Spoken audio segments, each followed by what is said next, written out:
کیا کیسز کو criminal cases اور وہ بھی ایک ہاؤس وائف کے کیسز بھی اس قسم کے مہذب ممالک میں اس قسم کے لگائے جاتے ہیں۔ میں سب سے اپیل کروں گا کہ یہ سختیاں ختم کرے۔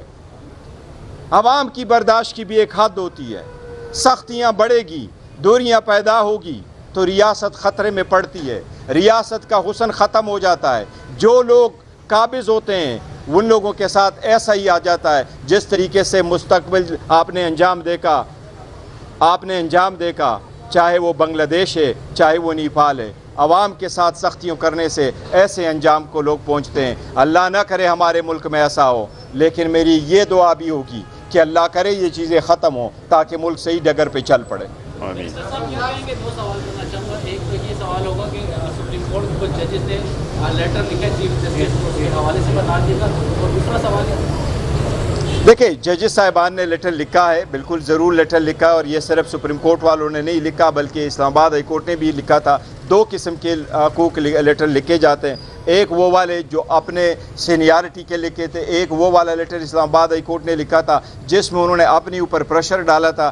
آزاد عدلیہ کے لیے لازم ہے کہ آزاد عدلیہ کے ججز پہ بھی پریشر نہ ہو اور ان کی فیملی محفوظ ہو۔ اس وقت جو باقی ججز نے چیف جسٹس کو لیٹر لکھا ہے، دیکھو اگر آپ کی اندر سے آواز آ جاتی ہے تو آپ اس کو اس نگاہ سے دیکھیں کہ اگر آپ کی اندر سے یہ آواز آ جاتی ہے کہ ججز بھی کہہ رہے ہیں انصاف ہمارے ساتھ نہیں ہو رہا اور انسانی انصاف کے تقاضے پورے کیے بغیر کیسز لگ جاتے ہیں، تو باقی عوام کیا کہے؟ اس لیے میں چیف جسٹس سے ہم نے پہلے بھی مطالبہ کیا، میں پرزور اپیل کرتا ہوں، میں مطالبہ کرتا ہوں، میں درخواست کرتا ہوں کہ 26ویں ترمیم آدو پاکستان کی عدلیہ ہمیشہ سے متنازع رہی ہے، لیکن 26ویں ترمیم آزاد عدلیہ کے راہ میں سب سے بڑی رکاوٹ ہے۔ آزاد عدلیہ کے نام پہ ایک دبا لگ گیا 26ویں ترمیم سے۔ اگر آپ آزاد عدلیہ رکھتے ہیں وہاں ججز کے لیے بینچز وہ لوگ بنائیں جو الیکٹڈ نہ ہو، وہ ایگزیکٹو ہو۔ یہ صرف پاکستان میں ہو رہا ہے، دنیا کی کسی ملک میں ایسا عدلیہ نہیں ہے جس کے لیے بینچز بنائے کا اختیار ایگزیکٹو کے پاس ہو اور ایک خاص اسپیشل کمیٹی کے پاس ہو۔ لہٰذا میری یہ درخواست ہوگی کہ سپریم کورٹ فل کورٹ بنائے اور فل کورٹ میں 26ویں آئینی ترمیم کے خلاف جو اپیل فائل ہو چکی ہے اس پہ جو ہے نا اس کی ہیئرنگ کرے۔ ہم نے خان صاحب کے ہدایات کے مطابق عوامی اسمبلی لگائی تھی، اس عوامی اسمبلی میں پارلیمان کے بعد ہمارے ہاں 76 امیدواران تھے، 76 نمائندگان تھے، اور ہمارا اس وقت بھی اس عوامی اسمبلی کا لیڈر آف دا اپوزیشن آپ کے سامنے عمر ایوب خان صاحب ہے جو اس وقت پاکستان کے 17 کروڑ عوام کو ریپرزینٹ کر رہے ہیں۔ ہمارے شبلی صاحب ہے جو ایوان بالا کے لیڈر آف دا اپوزیشن ہے، وہ 4 صوبوں کے زنجیر ہے شبلی فراز صاحب، کیونکہ وہ سارے صوبوں کی ہماری نمائندگی وہاں کرتے ہیں، اور اس وقت پاکستان تحریک انصاف سب سے بڑی پولیٹیکل پارٹی ہے۔ ہم نے عوامی اسمبلی کے میں باہر یہ مطالبہ چیف جسٹس صاحب سے کیا تھا کہ برائے مہربانی آپ 26ویں ترمیم کے خلاف جو اپیلیں آئی ہیں اس کو ہیئرنگ کے لیے لگاؤ، اگر لگ گئی تو انشاءاللہ انصاف ملے گا۔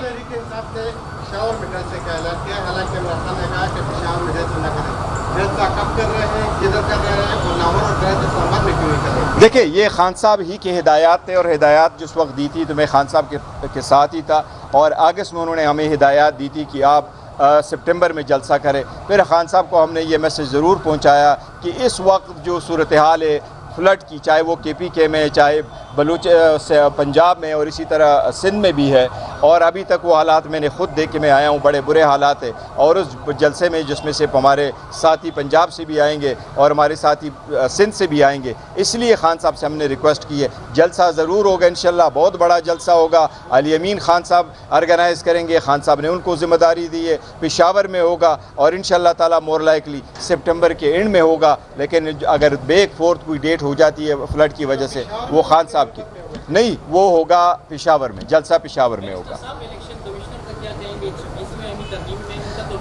دیکھیں وہ 26ویں ترمیم کے بعد وہ ایک قسم کا سٹیپ ہی چل رہا ہے جس میں لکھا ہوا تھا کہ جب تک نئے کی اپوائنٹمنٹ نہیں ہوتی تو چیف الیکشن کمشنر اور ممبران جو ریٹائر ہو چکے ہیں وہ چلیں گے۔ وہ 25 جنوری کو 2025 کو ریٹائر ہوئے تھے، اور ہمارے leader of the opposition Omar Ayub Khan صاحب نے وزیر اعظم کو 2 لیٹر لکھے تھے، ان سے ڈیمانڈ کیا ہوا تھا کہ آپ اس پروسیس کو شروع کریں، لیکن آپ کو پتہ ہے وہ نہیں ہو رہا، اسی لیے 26ویں ترمیم کا فیصلہ ہوگا تو یہ بھی ساتھ ہو جائے گا انشاءاللہ تعالی۔ یہ بتائیے گا 2019 میں آپ کی یہاں پہ پی ٹی اے حکومت نے action of supreme court regulation per stay لیا ہوا ہے, ابھی تک سپریم کورٹ میں زیر التوا ہے آپ کا اسٹے. گزشتہ روز صوبائی اسمبلی میں اس کے خلاف قرارداد بھی منظور ہوا ہے. کس چیز کے خلاف اسٹے تھا؟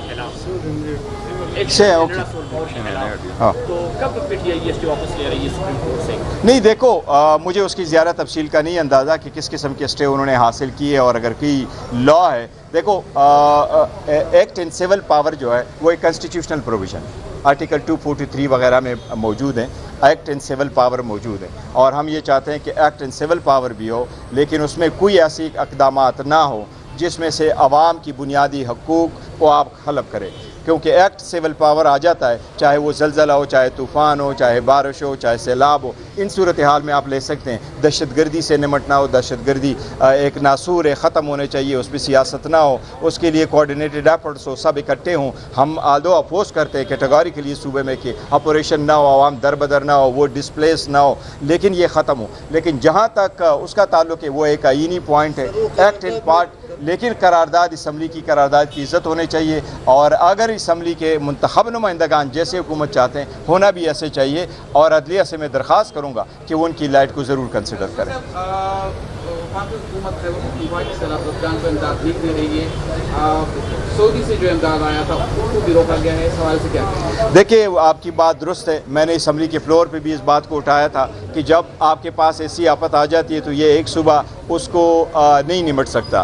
ہر صوبے کے پاس وفاقی حکومت کی ذمہ داری ہے اور فرض ہے, ڈیوٹی ہے کہ وہ ان کا ہیلپ کر لے. ہمارے ساتھ جہاں تک کے پی کے کا تعلق ہے, یا اسپیشلی مجھے بنیر کا پتہ ہے, بنیر میں ہمیں انہوں نے ہماری جو سارا کچھ نقصان ہوا ہے, ہمارے 240 افراد شہید ہوئے ہیں, 14 مسنگ ہے, 120 زخمی ہیں, 1470 دکانیں تباہ ہوئیں, 875 گھر تباہ ہوئے, ہمارے 110 کلومیٹر پہ بائیں لارج روڈ تباہ ہو گئے, 29 اسکول ہمارے تباہ ہو گئے, 14 ڈسپنسری تباہ ہو گئی ہے, 4600 مویشیاں تباہ ہو چکی ہے, اینڈ الاٹ مور مسجدیں شہید ہو گئی. بڑا نقصان ہوا. ہمیں وفاقی حکومت نے کیا دیا وہ میں آپ کو گنواتا ہوں. ہمیں صرف 200 ٹینٹ دیے, 5 جنریٹر دیے 7 kV, 5 ہمیں ڈی واٹرنگ پمپ دیے, 100 ہمیں راشن دیے, 1420 جو ہے وہ ہمیں بلینکٹ دیے.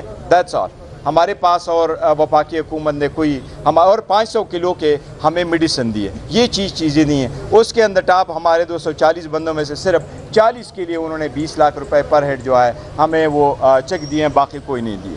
تو اس لیے میں نے اسمبلی کے فلور پہ بھی کہا تھا, وفاقی حکومت سے مطالبہ بھی کیا ہے کہ ہمارے جو درہم برہم ہوا ہے ٹیلی کام سسٹم اس کو ٹھیک کر لے, آپ الیکٹریسٹی کو ٹھیک کر لے, ہمارے بچوں کی اسکول کی فیس معاف کر دیں, ٹیکسز میں رعایت دیں, ہمارے انڈسٹریز ہیں وہاں ان کے ٹیکسز اور ان کی بجلی کے مراحت دے دیں. وہ ایم ڈی کیٹ کا ایگزام ہے, بچوں کا بڑا سیریس ایشو ہے, کے پی کے بڑا متاثر ہوا ہے. میں وفاقی حکومت سے پرزور مطالبہ کروں گا. میں نے اسمبلی کے فلور پہ بھی کہا تھا, ہمارے بچے ہی ہمارے جوان ہمارے مستقبل ہیں, ان کے لیے ان کے پیش نظر دیکھتے ہوئے, سیلاب کے پیش نظر جو ان کی فیملی ادر بدر ہو گئی ہے اور زیادہ تر علاقے ہوئے ہیں کے پی کے ہمارے 12 ضلع جو ہے نا افیکٹ ہوئے ہیں, لہٰذا وہ انڈیکیٹ کے ایگزام بھی تھوڑا سا پوسٹ پون کر دے تاکہ بچے تیاری کر سکے اور وہ اچھے ذہن کے ساتھ وہ کر سکے. تو وفاقی حکومت سے ہمارا مطالبہ ہے. شکریہ جی, تھینک یو. بہت شکریہ جی.